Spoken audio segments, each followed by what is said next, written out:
तो hello class, मेरा नाम अरबाज और स्वागत करता हूं मैं आपका अपने चैनल बायोजेनिक्स पर, जिसमें आज मैं लेकर आया हूं एक और वीडियो जो कि बेस्ड है हमारा किस पे, ट्वेल्थ बायोलॉजी पे, जिसका नाम है मॉलिक्यूलर इनहेरिटेंस। जिसका हम फर्स्ट टॉपिक पढ़ने जा रहे हैं आज, जिसका नाम है डीएनए पैकेजिंग।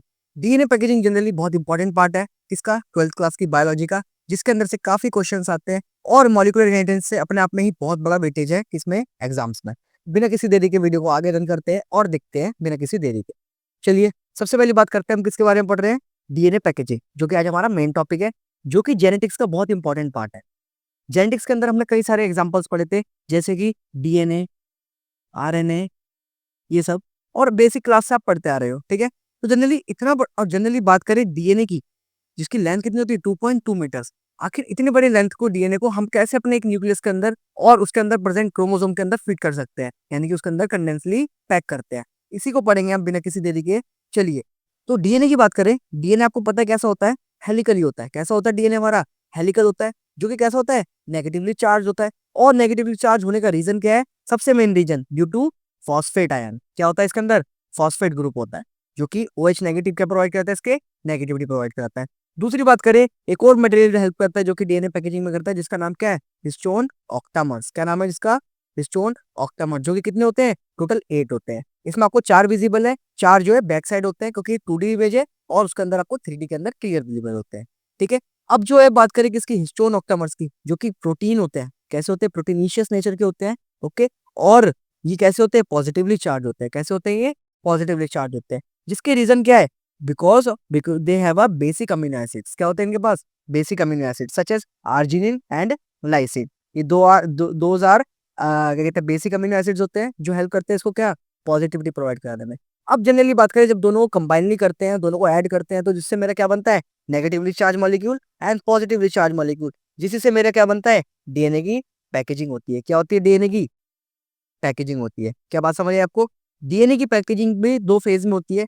पहला जो टर्न होता है वो पूरा कंप्लीट टर्न होता है, और दूसरा टर्न होता है थर्ड फोर्थ टर्न होता है। ये बात आपको ध्यान रखना है, एनसीईआरटी में थोड़ा सा डेटा नहीं दे रखा है इस बारे में, ठीक है। और इसकी बात करें तो इसके अंदर कुछ नॉन हिस्टोन प्रोटीन पार्ट्स भी होते हैं। क्या होते हैं, नॉन हिस्टोन प्रोटीन पार्ट्स। कौन से histone protein parts, non histone protein parts होते हैं, जिसको बोल जाता है H1 प्रोटीन। क्या बोल जाता है, H1 प्रोटीन, जो कि क्या प्रोवाइड कराता है, इसकी क्लिपिंग। मतलब जो मेरा डीएनए रैप हुआ हुआ है किस पे, मेरा हिस्टोन पे, उसको क्लिप करने के लिए, यानी कि होल्ड करने के लिए क्या लगाते हैं हम यहाँ पे, H1 प्रोटीन लगाया होता है, ठीक है। जो कि एक नॉन हिस्टोन प्रोटीन पार्ट है, वो हिस्टोन का पार्ट नहीं है। क्या बात समझ आई आपको। अब जनरली बात करें, जब बात करूं मैं नॉन हिस्टोन प्रोटीन जो कि H1 है, बात करूं मैं डीएनए जो कि कैसा, नेगेटिवली चार्ज है, और बात करूं मैं किसकी, हिस्टोन जो कि पॉजिटिवली चार्ज है, कलेक्टिवली एक पार्टिकुलर फंक्शन करते हैं, और इसी फंक्शन से मेरा किसका फॉर्मेशन होता है, न्यूक्लियोसोम का। किसका फॉर्मेशन होता है, न्यूक्लियोसोम का। जब ये टाइटली पैक्ड होते हैं तो किसका फॉर्मेशन होता है, न्यूक्लियोसोम का। जनरली एनसीईआरटी में डेटा दे रखा है कि कितने बेस पेयर्स होते हैं इसके अंदर, 200 बेस पेयर्स होते हैं, ओके। और इसी के साथ हमारा कलेक्टिवली क्या बनाता है, ये रैपिंग करते हुए आगे करता है, और जिसकी वजह से H1 प्रोटीन्स क्या करते हैं, इसको टाइटली बाइंड करने में हेल्प करते हैं। क्या बात समझ आई आपको। चलिए आगे बढ़ते हैं और देखते हैं हमारा क्या, जब ये कंडेंसली पैक्ड हो जाता है, कंडेंसली पैक करने के बाद किसके अंदर क्या बनता है हमारा, न्यूक्लियोसोम। क्या बनता है हमारा, न्यूक्लियोसोम। और एनसीईआरटी ने बोर्ड रखा है, इसको क्या बोलते हैं हम, बीड्स ऑन स्ट्रिंग। क्या बोलते हैं, बीड्स ऑन स्ट्रिंग। ये ऐसा दिखता है जैसे कि क्या, एक मोती की माला पिरो रखी हो। क्या पिरो रखी हो, मोती की माला। जब ये और टाइटली कंडेंस हो जाता है तो मेरा किसका फॉर्मेशन करता है, क्रोमेटिन फाइबर का। किसका, क्रोमेटिन फाइबर का। यही क्रोमेटिन फाइबर क्या करता है, पूरे डीएनए के अंदर पूरा जो हमारा क्रोमोसोम होता है, इससे कंडेंस, हाईली कंडेंस फॉर्म में जो है अरेंज होता है, और जिससे फॉर्मेशन होता है मेरा किसका, क्रोमोसोम आर्म का। इसका फॉर्मेशन होता है क्रोमोसोम आर्म का। इसी को कहते हैं हम कंडेंसली पैक्ड डीएनए। ये रहा आर्म, ठीक है। अब क्रोमोसोम आपको पता ही है, क्रोमोसोम जनरली कैसे स्ट्रक्चरली विजिबल होता है हमारा, कब, इलेक्ट्रॉन माइक्रोस्कोप के थ्रू, जिसकी डिस्कवरी कब की गई थी, 1950s में। नीट प्रोस्पेक्टिव से ये बहुत इंपॉर्टेंट टॉपिक है, तो ये बात ध्यान रखना, ये इंपॉर्टेंट है, ठीक है।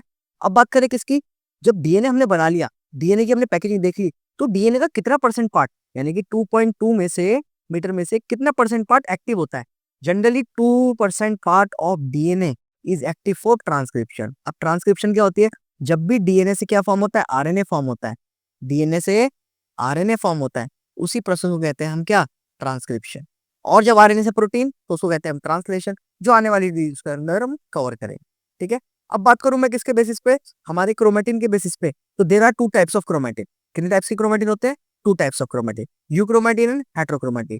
यूक्रोमेटिन को जनरली ट्रू क्रोमेटिन भी कहा जाता है। व्हाई? बिकॉज ये एक्टिव होता है। किसमें एक्टिव होता है? ट्रांसक्रिप्शन में। इसमें ट्रांसक्रिप्शन में। This is a part of chromatin which are actively participate in chromatin, यानी कि एक्टिवली पार्टिसिपेट इन डीएनए, यानी कि डीएनए से आरएनए फॉर्मेशन में ये एक्टिवली पार्टिसिपेट करता है, जो कि कैसा होता है? लाइट चेन होता है। कैसा होता है? काफी लाइट चेन होता है और जनरली लूजली पैक्ड होता है। ये भी ध्यान रखना है आपको, कैसा होता है? Loosely packed. ये मैं लिख देता हूँ, कैसा होता है? लूजली पैक्ड होता है। ठीक है। और जनरली बात करें, हमारा नेक्स्ट क्या आता है? हमारा हेट्रोक्रोमेटिन। हेट्रोक्रोमेटिन की बात करें तो डार्क चेन होता है। जैसे आपने देखा होगा, कोई भी चरखरी होती है, जिस जनरली बात करें किसी चरखरी की जिससे हम पतंग उड़ाते हैं, तो उसमें मिडल पार्ट क्या होता है? काफी डार्क चेन होता है। और जिससे हमारी काइट उड़ रही होती है, वो क्या होता है? काफी लाइट चेन होता है। यानी कि वो कैसा होता है? लूजली बाउंड होता है। और ये कैसा टाइटली बाउंड होता है। तो डेंसिटी इसके क्रोमेटिन के इसके कलर के बेस पे ही हमने क्या कर रखा है? डार्क चेन और लाइट चेन को क्लासिफाई कर रखा है डीएनए पे। ठीक है। अब जो डीएनए का पार्ट डार्क चेन होता है, वो कभी भी एक्टिवली पार्टिसिपेट नहीं करता किसके अंदर? ट्रांसक्रिप्शन के अंदर। ठीक है। अब जो लूजली पार्ट होता है, इसको कहते हैं लूजली पार्ट, और इसी को नाम दिया जाता है हमारा क्या? यूक्रोमेटिन, जो कि लाइटली डेंसिटी की होता है। ठीक है। तो ये एक्टिवली पार्टिसिपेट करता है किसके अंदर? डीएनए से आरएनए फॉर्मेशन के अंदर, जिसमें से ऐसे करके यूनिट निकलती है, जिसको बोलते हैं हम क्या? आरएनए। क्या बोलते हैं इसको हम? RNA, ribonucleic acid. क्या बात समझ आई? ऐसे ही पूरी चेन चलती है, जिसमें से इसलिए बोला जाता है, यहीं से मेरा रीजन निकल के आता है कि वाई 2% पार्ट ही ओनली एक्टिव, क्योंकि मेजरली पार्ट क्या है? हमारा हेट्रोक्रोमेटिन है। ये बहुत ही इंपॉर्टेंट कॉन्सेप्ट है, क्या कि मेजर पार्ट जो है हमारा क्या? हेट्रोक्रोमेटिन है। और यहीं से आपका कंसेप्ट क्लियर होता है कि क्या? कि 2% पार्ट ही एक्टिव होता है किसमें? ट्रांसक्रिप्शन में। तो बिना किसी रटने के सिवा हम क्या कर रहे हैं? डायरेक्ट कंसेप्ट टू कंसेप्ट बात कर रहे हैं। तो देखते हैं आगे। अब एनसीईआरटी ने क्लियर बोल रखा है, एक क्वेश्चन दे रखा है बहुत इंपॉर्टेंट, एनसीईआरटी बेस्ड, जो कि इकोलाई है। एनसीईआरटी में ही दे रखा है, इकोलाई है। उसका जो डीएनए की लेंथ है वो इसमें बता रखी है। और आपको पता है बैक्टीरिया सेल में कैसा डीएनए होता है? सर्कुलर डीएनए होता है। ठीक है।